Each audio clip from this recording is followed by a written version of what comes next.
masih di Saat Teduh tentunya bersama saya Francisca Rati dan Bapak Alex Nanlohi. Nah Pak Alex, tadi kita sudah bahas ya, kita mesti sabar menghadapi segala sesuatu, terutama penderitaan dalam salib Kristus gitu. Karena ada janji yang luar biasa nih, akan memperoleh berkat dari Allah Bapa. Nah, apa sih berkat seperti apa sih yang akan kita terima? Kadang-kadang kalau kita bicara berkat langsung bayangannya sesuatu yang materi gitu ya. melimpah. Tetapi saya pikir justru di dalam penderitaan itu akan memperkuat otot-otot rohani kita. Itu akan memberikan kepada kita ketahanan terhadap mungkin masalah-masalah yang lebih besar yang akan terjadi ke depan. Kita akan punya satu pengharapan. Kita akan punya visi untuk melihat apa sih sebenarnya yang sedang terjadi sehingga kita tidak menyerah dan kalah dengan situasi. Dan saya pikir perjuangan penderitaan yang kita alami, ya, salib yang harus kita pikul akan menolong kita punya karakter yang lebih kuat. Dan saya pikir ini sangat dibutuhkan ya. Bukan hanya oleh istilahnya situasi-situasi yang gampang yang akan kita hadapi, tapi ke depan kita akan lebih tangguh. Tapi bagaimana sih kita bisa merasakan ya, kan Petrus kayaknya kok bisa sampai ngomong bahwa penderitaan salib yang saya alami itu kasih karunia loh. Nah, seperti itu bagaimana tuh? Saya pikir pengalaman hidup bersama Tuhan ini jadi penting. Tidak ada satu orang pun yang akan langsung jadi raksasa rohani, Superman rohani. Tetapi dia sudah menjalani hari-hari hidupnya bersama Tuhan. Dan bagi saya Petrus ini seorang yang nampaknya begitu Tuhan bentuk. Kita masih ingat bagaimana dia menyangkal Yesus. Tetapi di dalam bagian ini justru dia yang kelihatan begitu luar biasa. Punya semangat yang luar biasa. Karena kasih Tuhan sudah mengubah hidup dia. Dan saya pikir inilah yang harusnya kita semua alami waktu berjalan bersama Tuhan. Sehingga waktu kita menoleh ke belakang, kita akan melihat, iya Tuhan sudah menolong kita dalam setiap musim kehidupan kita. Nah kalau kita bicara balik lagi ke salib, karena kalau hukuman sebenarnya udah jelas ya. Udah jelas ya, salah ya dihukum. Salah dihukum gitu. Nah karena kalau salib ini memang agak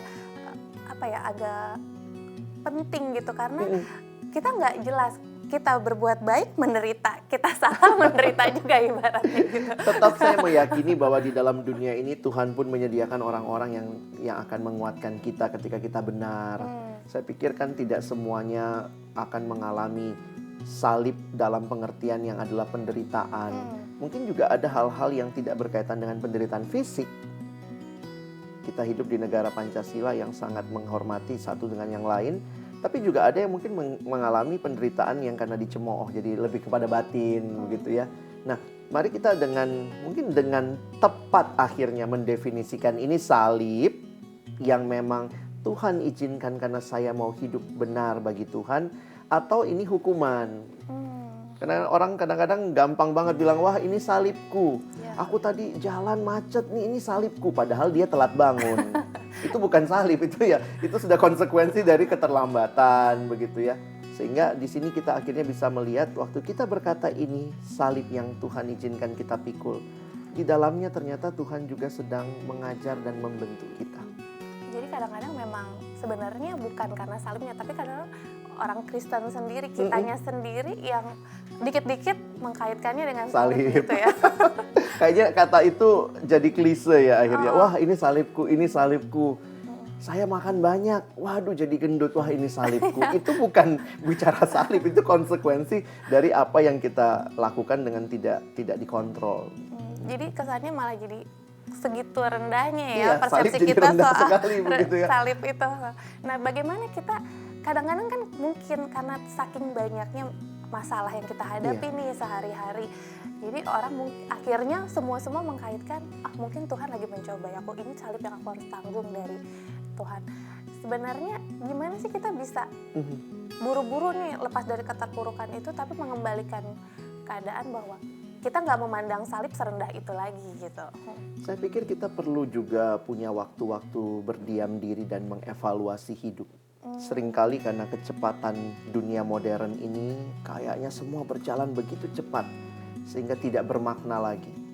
Saya pikir ketika kita duduk tenang, memaknai kembali apa yang sudah kita jalani, kita akan bisa melihat sebenarnya ini salib apa kebodohanku. Dan ini jangan sampai akhirnya saya mengatakan salib padahal itu ternyata saya cuma merendahkan salib karena saya nggak mau mengaku salah. Seringkali gitu ya, kalau kita bicara salib dari mana? Dari Tuhan. Iya. Salah siapa? Oh, Tuhan yang ngasih.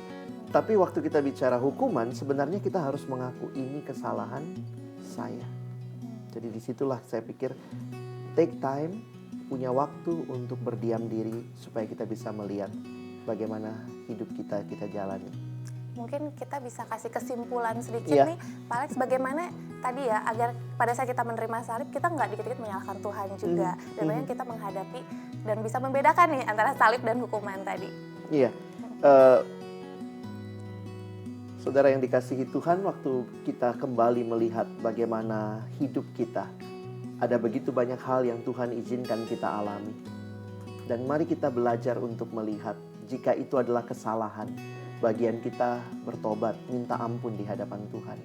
Tetapi jika kita berbuat benar dan karena itu kita mengalami penganiayaan, dicemooh atau mungkin diabaikan, disepelekan, mari kita belajar melihat ini salib yang Tuhan izinkan. Bukan untuk menjatuhkan, membuat kita makin terpuruk, tapi untuk membangun kita, untuk boleh jadi berkat juga bagi sesama.